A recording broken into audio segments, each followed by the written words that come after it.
So we're here to talk about how you implement GDPR in procurement. Who here is from procurement? Anyone do procurement? Fantastic. Oh, one at the back. Hello, colleague. Glad to find somebody. So I'm Terry Brewer. So till about 6 months ago, I was Divisional Director Procurement for Harrow and Brent Councils. So that's my legitimacy for standing up here, I guess. So I'm just going to talk about how we manage contracts and relationships with suppliers to ensure that they implement GDPR properly. So what I intend going through is looking at definitions, something that you never thought you'd need, but PPN 0317. Then we'll just talk a bit more detail about your existing contracts, a bit about new contracts, and then we can have a discussion at the end about any key issues, etc. So, another thing to worry about if you're in procurement. So we've had IR35, we've had modern slavery issues, etc., and now we've got to think about GDPR. And if you're hungry, you can always eat your laptop. That's the other benefit. So definition in this context, so if we're talking about a data controller, in this case we're talking about the council, and in procurement if we're talking about a data processor, then that's your suppliers. So just so it's very clear about the definitions for this particular area. I mentioned PPN 0317, so this is a procurement policy note. These are published by Cabinet Office or Crown Commercial Service. And this particular one was published in December 2017. Now, directly they apply to government departments and their non-departmental public bodies, but traditionally PPNs are also seen as best practice. We're not required to follow them in local government, but it's good practice potentially to do so. And in this case, I think this is a good one to adopt because it's actually got some really good stuff in there that can help you. And there's a hyperlink there to it if you haven't seen it already, so you can get access to it. So I think it's useful thinking about contracts you've got in two ways. The first thing is, what am I going to do with my existing contracts? What do we need to do? So what I'd recommend is within your procurement team, having somebody who's leading on looking at all the contracts. This is, of course, I'd expect people in departments to be doing this anyway and coming to procurement, but I think it's useful to have somebody within procurement function also looking at that as a double check and making sure there's no contracts that haven't come out of the woodwork yet that we're not sure about. And then it's a question of working with the service areas to identify those contracts that involve processing personal data and then to prioritise those so we can really start getting the messages out to those contractors.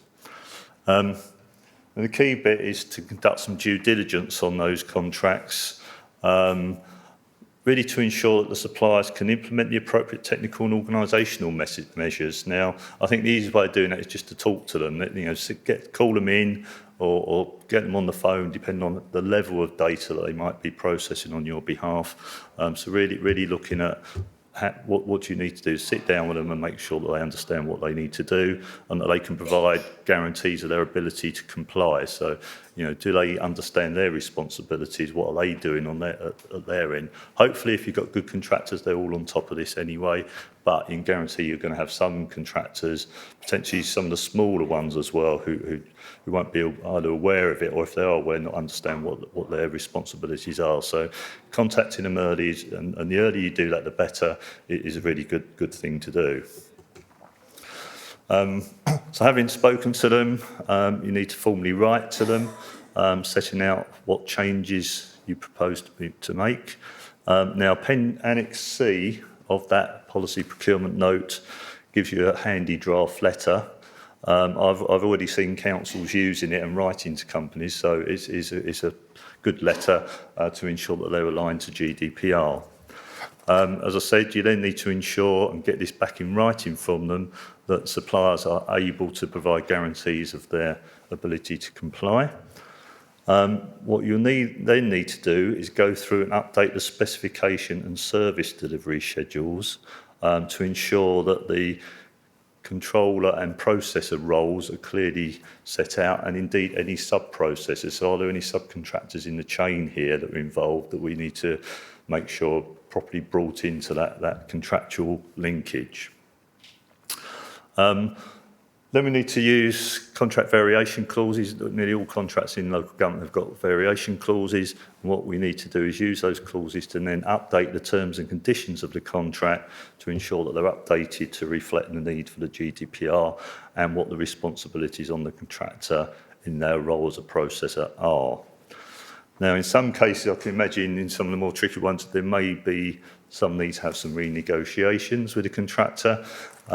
Hopefully that won't be very often, that you'll find most of them are really on board with this and know what they need to do, but nevertheless, clearly some may not, and that's where you really need to sit down with them. I wouldn't have any concerns, I do come across some people who have concerns about, am I allowed to sit down with a contractor? Absolutely, this is a really important issue. You need to sit down with them, make sure they understand their responsibilities and make the necessary changes under the contract to ensure they implement it. Just a little reminder that you may have framework agreements. So quite often, a lot of IT contracts are let through Crown Commercial Service framework agreements. So make sure that you pick those up as well. They're easily forgotten sometimes. They need to be amended in exactly the same way. Sometimes that will mean going back through the framework owner, which often will be CCS, so they'd be doing that for you anyway, but you need to make sure the practical implications of that change for you as an organisation are properly worked through. So that's existing contracts. Then, of course, you need to look at new contracts that you've got coming up. So this is contracts awarded on or after the 25th of May. Again, it's about taking the internal work that's been done and undertaking sufficient due diligence then of any potential new suppliers to ensure that they can implement the appropriate technical and organisational measures. And in other words, they need to provide evidence that they can guarantee their ability to comply. So that's the first step. And of course, this gets easier over time. Once they've done it once, then for future contracts, that becomes a lot easier. But it's really this first time round, getting them to understand it is important. You then need to have gone away and made sure that your standard terms and conditions that you send out with contracts, typically in councils, these are all over the place. Sometimes I've seen councils where they've got a standard set or standard few sets of T's and C's for small contracts, medium-sized contracts, and then bespoke large contracts. But often there's people all over the organisation writing their own T's and C's or using T's and C's from 5 years ago and all this type of stuff. So that's going to be a real issue, actually trying to track all the T's and C's that are used in the council and making sure they're properly all updated with standard generic clauses. And helpfully, again, that PPN in Annex A this time has got some standard clauses that you can use, and I'm sure your lawyers are all over that. And then for the relevant contracts, Annex B talks about the gives you guidance about all the stages of procurement and what relevant documentation you need at those stages of the procurement. So that's hopefully a helpful guide for you. So what contracts must do? So you must ensure that they set out the subject matter and duration of the processing. What's the nature and purpose of it? The type of data and categories of the data subject, and obligations and the rights of the controller. So a lot of that would have come out from the work from your ROPA, etc., that you've done previously. The key then is to make sure you set out what the rights of the council got in this role and what do you expect, therefore, of the contractor to complete. So quite a long list there of what you're expecting the processor, i.e. the contractor, to do. So you only want them to act on your instructions. That should be very clear. Ensure that those staff they've got processing data are subject to a duty of confidence.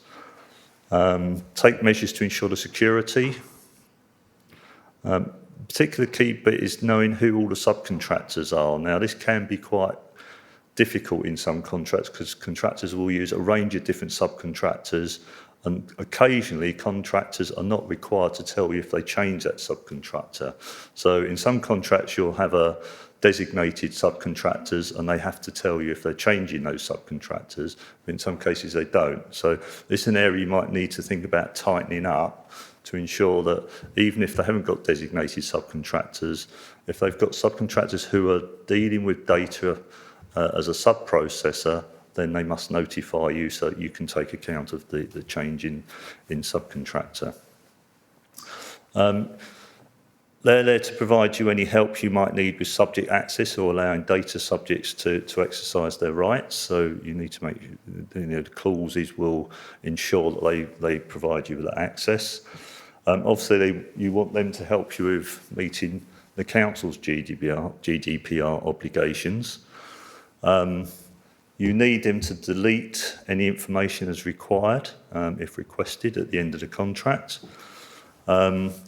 Obviously, we're going to have audits and inspections, so if there are any, then they need to submit to those as well and be prepared to do so and be as helpful as possible in doing so. And finally, inform the council immediately if there are any issues that may infringe on data protection. It goes on to talk about the EU or member state, but principally it's going to be council or data protection issues. There's a bit in there that talks about standard contractual clauses from the EU Commission. There's some suitable clauses that have been set out in that PPN. The GDPR also allows for some standard contractual clauses to form part of a code of conduct, and that's not in place yet. That's under development, but obviously when that comes along, I presume in CCS or Cabinet Office will do an addendum to the PPN, so everyone's informed of that. So just a really checklist to wind up this part, what to do next. So map the flows of personal data through your supply chains, know where it's going, identify the recipients of personal data, particularly sub-processors is the difficult bit. Identify and catalogue existing supply contracts, so you've got a record of all of those. Review the data protection provisions in those contracts and make sure you rectify that with the standard terms and condition clauses that have been set out in the PPN. Carry out due diligence on suppliers to make sure that they're undertaking their GDPR. I think there's an ongoing point here as well about contract management. Typically councils, if I'm being honest, are not very good at contract management. This is one area we need to be good at contract management. We need to keep on top of this area and make sure that the relevant contractors and their sub-processors are doing their job properly. So this is one where we need to keep a really good list of all those contractors that are doing GDPR-related work on our behalf and make sure that we're contract managing that extremely well, knowing who changes the subcontractors, for example, as I mentioned, etc. I won't read all this out, but then basically put in place an internal process to respond to breaches and make sure your contractors are involved in that process, that they are identifying it to you immediately if something happens. And of course, read PPN 0317. I'm sure you're all looking forward to it already. We've got a HR system, and they've told us we've got to pay for the additional changes to be made to make it compliant. And I don't know, because I'm not from procurement background at all. I work in policy, but I've been given this job, whether we've got any kind of legs to stand on, really, in terms of arguing with them about it. So specifically, it won't delete any records. Otherwise, the system will collapse. Okay. I think who owns this? Has it been a system that's been specifically developed for your council? No, it would be one that's... So it's a standard system that you're just using? Don't know if anyone else got it. It's iTrent. Anyone else got iTrent? Yeah, okay. Well, they ought to be updating their system for everybody. I can't see... The danger is they're going to make you pay for it, and they're going to make you pay for it, and they're going to make you pay for it. So you need to call them in and really have a good discussion with them about that, because that's not right at all. So has anyone else been told they've got to pay for the add-ons? Not from IJO, normally. The PDM specifically says they're not allowed to ask us. Yeah, exactly. So that's not right at all. So you've really got to call them in and have a good old... because this is legislation they've got to comply with as well. So, the onus is on them to make sure that they're compliant with that. So, yeah, definitely argue with that. They're strengthening numbers, so we always say, set up a forum, why don't having people using that system group together and go to the supplier together as a group and say, well, we're going to stop using the services. Sorry, we're going to stop using your services unless you make it legally compliant, yeah? Because they're selling a legally incompatible system. I mean, you have to be able to delete just to satisfy Data Protection Act 1998, never mind GDPR. So, group together, strength. So just on that point, because we've had similar discussions with our IT suppliers, and where we're looking at charges, it's where we're behind on versions. So a version that they currently have may be compliant, but we're behind, and that's where they're looking at charging. I could see that as an issue. I could see that as an issue, and it's a question for you then, do you move on to the newer version of that model? So I could see they've got a point with that. Yeah, so that's where you need to, again, I'll recommend that approach. All of you get together, meet those relevant suppliers and have that debate. And if if a lot of you are on an older version, well, they shouldn't. If it does need updating, it's reasonable for them to charge on an older version. You shouldn't be picking that up cost 20 times 20. You should be sharing that cost. So that's where you really need to get and have that good old argument with them. It was just to follow on from that, actually. What we're finding is when we actually do have the discussion with the suppliers, they're saying, oh, yes, it's fine, it's GDPR compliant. And we say, OK, then tell us how it is. And they go, oh, no, it's fine. And it's when you drill down, they haven't got a clue. No. Even, I hope there's no one from Capita here, even Capita, who are, on one hand, frantically selling GDPR inspections and audits, yet another part of their organisation is clueless to the impact on contracts, and they can't even enter a discussion with you about some of the finer points about data control. Yeah, I think that's absolutely right. So, this is about the early engagement I was talking about. You really need to get to all these people early and make sure they do understand. If they don't, then you've got some serious negotiations to be had with them, and very quickly as well. Terry, are you saying that in relation to the procurement process, you think that initially it should almost be a pass-fail question as to whether they have the necessary implementation processes in place? I do, yes. And do you think that should be part of the evaluation? Should be part of your SQ almost. Yeah. So if you're doing a new contract, I haven't seen, because the selection questionnaire is a standard document that's been issued. Now, I haven't seen any proposals to change that, interestingly, but in my view it should be, because for exactly the reason you're saying, if you're not doing it, then sorry, you shouldn't even be on the, get to the next stage at all. So for me, it is a pass-fail, definitely. Sure. And if it's not part of the SQ now, then I think we need to make that part of the process, that they've got to evidence that they can do it. And if they can't, then they don't go through to the next stage. Yes. And the other question was, we, like all local authorities, would have clauses in our contracts which say that the contractor has to comply with all legislation, etc. How far do you think that goes to give you some protection? It goes so far, but I think what's useful is the clauses that are in that PPN note just give you that added protection, because they're specific to the issue and they've been written with that in mind. So I'd recommend, don't just assume your T's and C's are fine because you've got that all-encompassing clause. I would actually add those additional clauses in, because they're just belt and braces then that the contractors can't wriggle out of it or can't say they're not clear. And also the clauses make it clear about the roles of the controller and the processor. So I think it's useful to set that out as part of the T's and C's. Okay, thanks. But I think the LGA were having some discussion with Tech UK around some of those big systems that councils commonly use. So I would suggest you perhaps touch base with the LGA, Tim or Mark or someone here today, to see if that progressed or not. Yeah?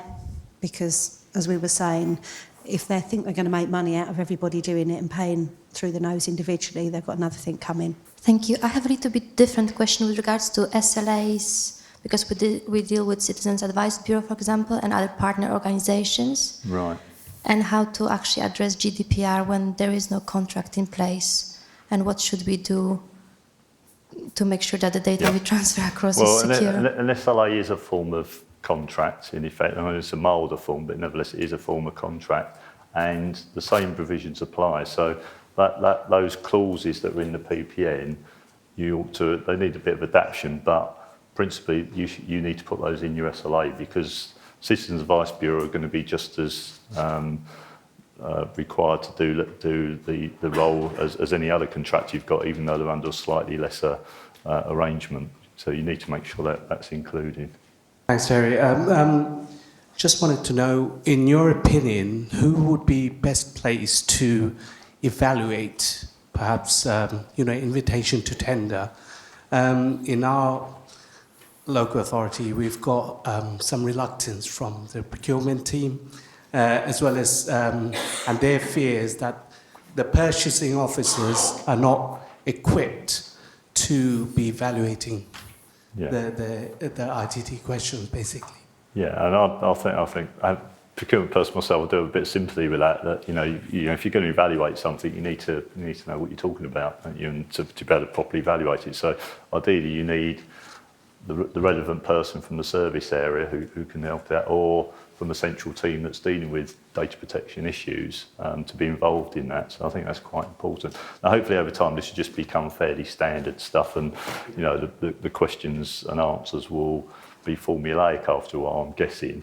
But at the moment, I think you definitely need to get somebody involved to make sure the contractors have fully understand what their responsibilities are.